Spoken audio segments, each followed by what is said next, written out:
doing well. So my parents said, okay, you don't want to go to school anymore? Fine. No problem. You have 1 year to figure your life out. And I said, all right, that's cool. So in 1 year, I just stuck to DJing, and I just stuck to training 24/7. I was still working, but just training 24/7, just building myself. And when I turned pro, I had I was 5-0 or 6-0. And I said, I think it was after I fought this wrestler kid, Adam Townsend. It was the first time I went to decision. And pushed my cardio. It was a tough fight. And right there and then, I was like, I can do this for a living.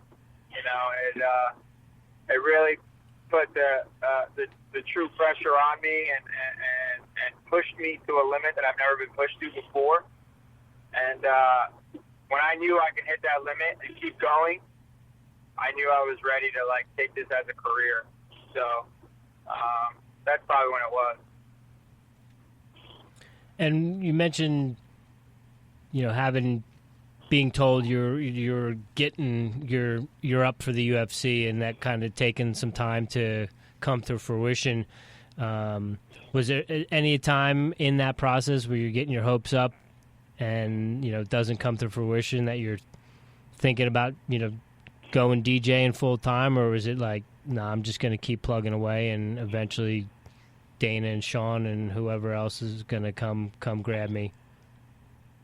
You know what it was, man? I got promised it twice, and I let it go in 1 year and out the other, because I used to be a big head case, and I'm not anymore. So when I got told it the third time, I didn't even believe it. But it is discouraging, man. It is discouraging. I mean, you're getting MMA blue balls. You know what I'm saying? You're getting promised a life-changing, a life-changing moment. This could be the rest of your life, or this could just be an experience. At the time, it was going to be the rest of my life. So being promised that over and over and over and over again, and saying, oh, there's scouts here scouting you, and there's scouts here scouting you, and it's tough. It's tough on the mind. It's super discouraging, and when it doesn't happen, when you're 8-0 and you have, 6 finishes, and you're, top ranked, lightweight in the country, you know what I mean? And you got life by the balls, and there's no stopping you, and you're just getting promised this and promised that, and it's just not happening. It is discouraging. So I just said, forget it, man. I'm just going to keep fighting. I'm not worried about it. It was tough. And then when I had my first loss to Chris Wade, I knew one of us was going to go. I knew that was going to be the big decision. Chris Wade and I, when we were coming up the ranks, they were trying to keep us apart because they wanted us both to go to the UFC. But it kind of just came to the point that there was nobody else to fight, so we had to do it. And that was my first loss, my split decision loss. So that right there put a huge hurt on me, and that was the point of where most people would say, either I'm done, do I want to climb this ladder again or keep going? And I ended up fighting again that year on World Series of Fighting. My TV debut, I was on the main card, and I had the performance of my life that night.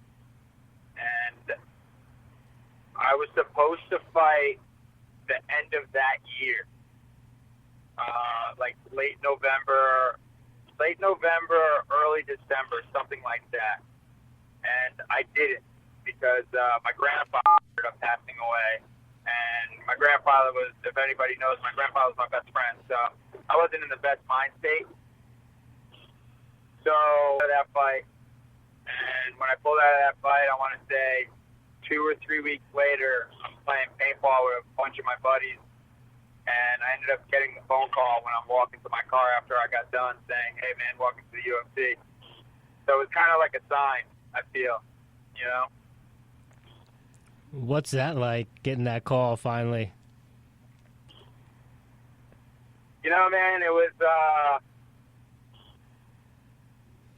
not to get like emotional or out of character or anything. It was a text, and when I read it probably 60,000 times before I even could answer, and I honestly just dropped to my knees and started crying. I was in such an emotional state at that time. You know, I wasn't myself. My grandfather just passed. He was like my best friend. So it was just a whirlwind of emotion. I called my parents. I couldn't even talk.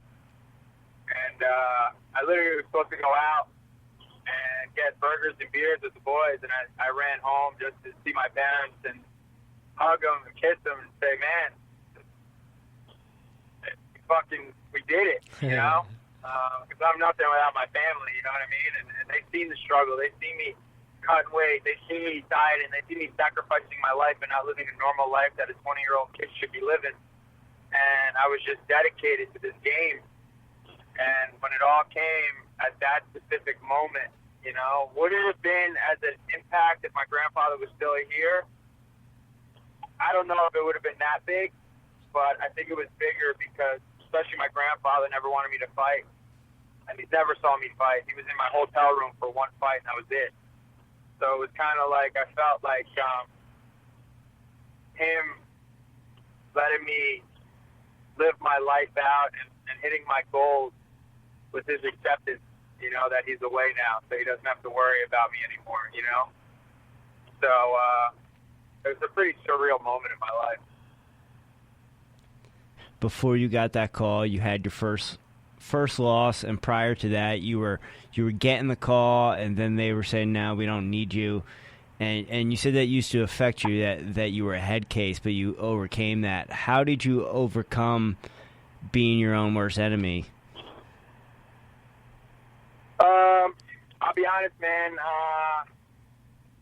It wasn't probably till a year ago that I didn't come out of my own head. I used to deal with depression and anxiety my whole life, but I never knew what it was. I just thought I was just a sad dude behind closed doors. I didn't know what depression was. I didn't know what anxiety was. I just felt it, you know. And I never had the best confidence growing up. I knew I trained hard. I knew I was great. I knew I was really good at what I did, but I never believed in myself, and I would shut myself down before I even went out and fought. That was my biggest problem. I was an overthinker. I put too much pressure on myself instead of just going out there and just doing what I do. And I'll be completely honest with you guys. When I took mushrooms, it changed my whole mindset on myself, my life, my beliefs, and it really helped me to become a better, more determined, confident, self-sufficient person in life, in business, in entertainment, as an everyday dude. And I didn't think it was going to impact me the way it did, but and I don't recommend it to everybody out there because everybody is different and it might go completely the wrong way for somebody else, but it helped me tremendously. I used to be when my first UFC fight, I was in the locker room warming up, and I remember this like it was yesterday. And I'm telling myself they brought me out here to lose. I'm here, so I'm supposed to lose, and that's how I went out and fought, and I looked like shit. And my next fight, I went and fought Sam Stout, and I shocked the world. That's because I went out there clear-minded. I was only out there with my corner. Nobody knew me out there. There was no pressure, and I fought the best. I fought the best I've ever fought. So that's kind of the game that I've always played with myself, and I've always put the most pressure on myself in and out of the gym, in and out of life. So now I understand who I am, what I want, where I want to be, and it's all thanks to mushrooms. So I'm not even gonna lie. Yeah, the 3 inches between your ears can be your best friend or your worst enemy, and they can flip-flop back and forth multiple times in the same day. Big time, dude. Big time. So when you discovered psilocybin, was it an athlete that brought that to your attention? Did you research it? How did you come upon that? To be honest, I've known about it for quite a while. I'm not big into drugs. I don't do drugs, It's medicine.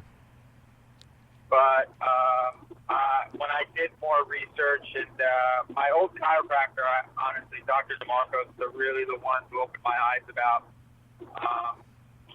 these certain holistic drugs and medicine and different outlets instead of taking over-the-counter drugs or doing this and doing that. So he really opened up my mind to it. And when I did research and stuff like that, and I had friends that took it, told me about their experiences, and I knew fighters that took it with their experiences. But honestly, when I did it with one of my best friends at a concert on a random weekend that I was just getting away from life, and I wanted to try it. I wanted to do it. And that was the weekend that impacted my life the most ever in the 30 years of being on this earth. And honestly, everything has been so positive and incredible ever since. I knew what I wanted to do with my life. I knew who I was.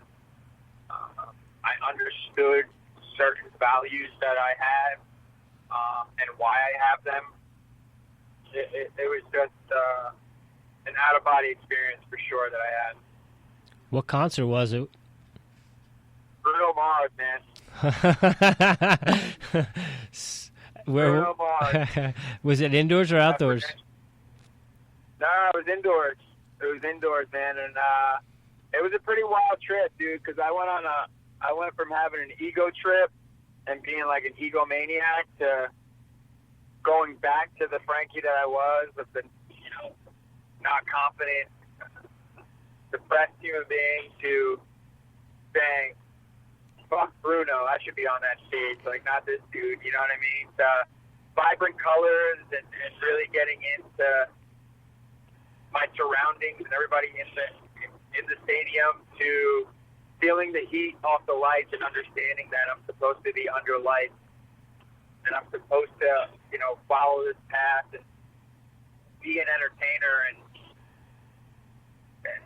really live my life as full as possible. You know what I mean? So when my experience happened, dude, I honestly couldn't even talk the rest of the night because it impacted me so heavy that it really slowed my life down and made me understand what I'm supposed to do. Have you done it again, or was it a one-time experience? I'm actually setting up another trip soon. So probably at the end of summer. Come to Denver. Come to Denver, dog. We got decriminalized here. Yeah, I heard they just they legalized it out there. That's right. What a time to Is be that alive. Where you guys are at now? You're in Denver? Yeah, we're in Denver. Oh, that's awesome, man. Yeah, you're. We can definitely relate with you. I don't want to speak for Richie, but I have dealt with some anxiety and depression, and have definitely experimented with psychedelics to counteract that, and have had profound experiences. So as you're over here telling us your trip and your journey, we're just smiling and just stoked that you shared it with us. So definitely relate, and you're definitely in safe company and like-minded company with the Airey Bros. Yeah, bro, I love it. I love it. I'm an open book, man. I got nothing to hide. Same here. Who I am is who I am. Yeah, so I talk about it a lot on my podcast once in a while when I have a guest that's not afraid to talk about it. But I honestly think it's going to help the world once it's legal everywhere, for sure. It's already leaps and bounds over in Colorado, you know what I mean? The same thing with marijuana. I think that is an incredible medicine. And once that gets legal everywhere, too, I think that's going to turn this world upside down, and I mean that in a positive way, with